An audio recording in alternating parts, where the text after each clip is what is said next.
if you are doing sales only on the phone, here's how you're going to 2x your closing rate in these next 7 to 14 days, right? If you build these exact systems out that I'm talking about right now. So number one is you need an actual streamlined sales script.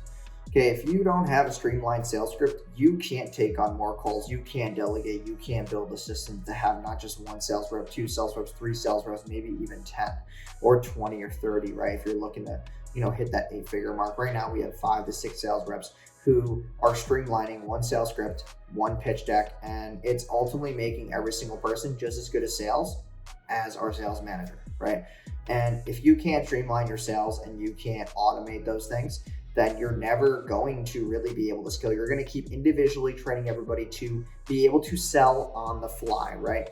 Just take prior sales experience, hire people, throw them in the ecosystem, and say good luck. And that's why most companies can't scale. You need an automated and streamlined sales script and pitch deck. And what I mean by a pitch deck is something where if you're selling high ticket, I'm talking like 5K or more, you should be doing Zoom calls with clientele, not just on the phone, because there's no face-to-face interaction. There's no face to the name kind of ordeal. And people always want to get me on Zooms because when I'm trying to close my VIP clients for 10K a month or even more, to work with me one-on-one, I want to get them on Zoom because I need to put a face to the name. I need to show my personality, I need to show my tonality, I need to show my aggressiveness, I need to show my confidence through the Zoom, okay? And having a professional background.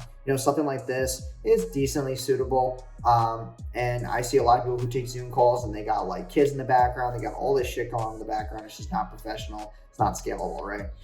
So having that professional background is obviously going to help you. But back to your, doubling your phone, phone sales closing rate, right? We have your sales script, we have your pitch deck.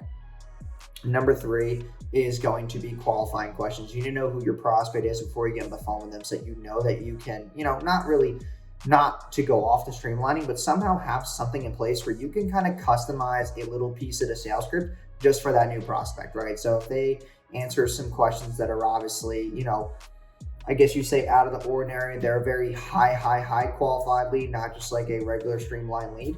You can more so put something custom for them, right? So for example, on our end, if we had a client who on average is making 10K a month, right? But then we had someone fill out a questionnaire and they're making 250K plus a month, we might put 2 sales reps on that call. We might put, one of our email and SMS guys on the call. We might stockpile that call because that client is worth 5K, 10K a month because of their actual revenue. We're doing way more services for them, not because we're charging them more because of their revenue. We're going to be doing a lot more services. We might be building them out, a webinar if they're a coach, consultant, or service provider. We might be building them out multiple funnels. We might be helping them with their own sales script, with their own CRM. We might be pitching them a ton of services.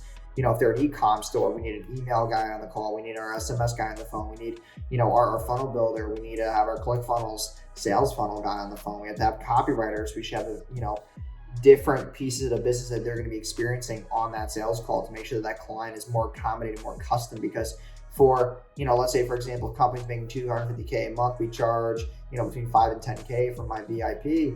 We're going to be probably pitching them on, email, SMS, daily campaigns, automations, the compliance, sales funnel, bringing their best seller to ClickFunnels and building a sales funnel around that. That's going to be a 6 to 12 month contract at that, 7,500 to 10K a month range. So that client is obviously fulfilled correctly, right? And we have to make sure those things are in place for the client and to show them real examples of other companies that are making $400,000, $500,000, $600,000 a month and show them the true effectiveness of how this entire system is going to help them, right? And obviously with a client like that, they're going to be, obviously more turnaround time. We're going to have to build out a lot of SOPs and systems and retention-based stuff for that client. So we're not going to be so much in the business. We're going to be working, on the business with the client, right? Because they already have that proven concept. We don't have to do much work with them.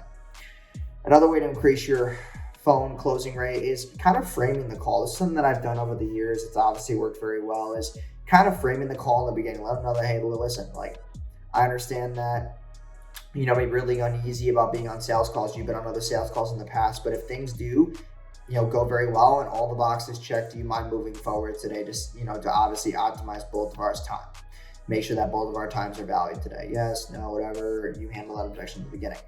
And our services are priced exactly at what you answered, right? So you answer that question in Calendly, Typeform, whatever booking platform they used. You said that you have this budget. So is that okay if we move forward with the conversation? Okay, cool. So you're framing the price plus commitment at the end. Also one thing I did is, I would always get in the call and I would always, sound like I'm out of breath. And the client would be like, I'd be like, are you okay? I'd be like, listen, like we just got off a huge team call. One of our clients just did X, Y, and Z. So I'm really excited to hop on the call with you right now. I'm just full of energy. I'm excited. I want you to be as well because we have a lot of good things going on over here. When you tease that end result, when you tease a client result without actually showing it to them or like making it seem like it's in the middle of the sales pitch, you are framing that whatever system you're about to pitch them can also get them that X, Y, and Z result that you just talked about, right? That you decided to tease. And that's a cool little thing that anybody can do. It doesn't matter, it's not a manipulative sales tactic, but if you actually have a client who's gotten a good result, just talk about it. Be like, hey, listen, like, sorry if I'm out of breath. We just got off an awesome call. We were celebrating. Our client just hit their first 100K month. So I'm excited to talk to you because you kind of have a similar situation. And I think that we can really help you out a ton. I was looking over the store last night, blah, blah, blah. You want to seem like it's very personalized custom, right? And you always want to do your research with clients. Make sure you look at their website, make sure you look at their sales process, make sure you look at, what copy they're using, right? How you can enhance their offer, other things that are going to allow you to 2x your phone closing rate for anybody. I don't care if you're a roofing company, right? If someone gives you their address, you can go look at their address and be, listen, like you're in a very high income area.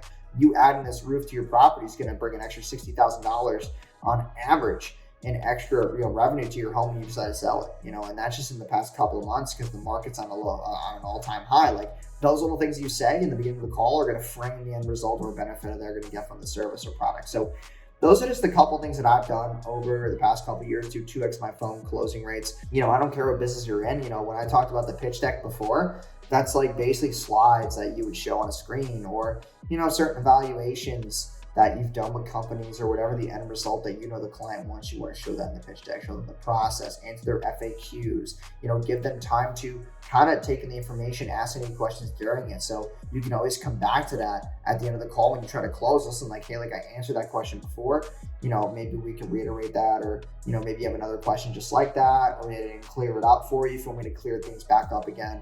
You always want to be that FAQ for the prospect. So I hope this video helps you out a ton. I am getting a template for my pitch deck and sales script currently. I can't really just give that out publicly. So I'm going to have like a video on that, how to create your own pitch deck. That doesn't give away my template because I do sell that template at events and whatnot because that's a very high value thing. But I hope you guys enjoyed today's video. If you did, please subscribe to the channel. We are pumping out daily content every single day on sales, funnels, copywriting, helping you scale your Shopify store, ads, all that fun jazz, automations, scaling your SMMA, and money more. I said money more. Well, that's the whole goal, make more money. And these videos definitely can help you do so. So hope you guys enjoyed. Please subscribe if you're new. We're doing a lot of value-based content here. We've actually been getting a couple videos hit trending or whatever the case may be, but we are crushing it right now. Join the movement. I am basically going to be, going against all the online courses that you buy and giving you all the information here for free. So hit that subscribe button, like, and comment. I'll see you guys in tomorrow's video because it's daily content. So see you guys tomorrow.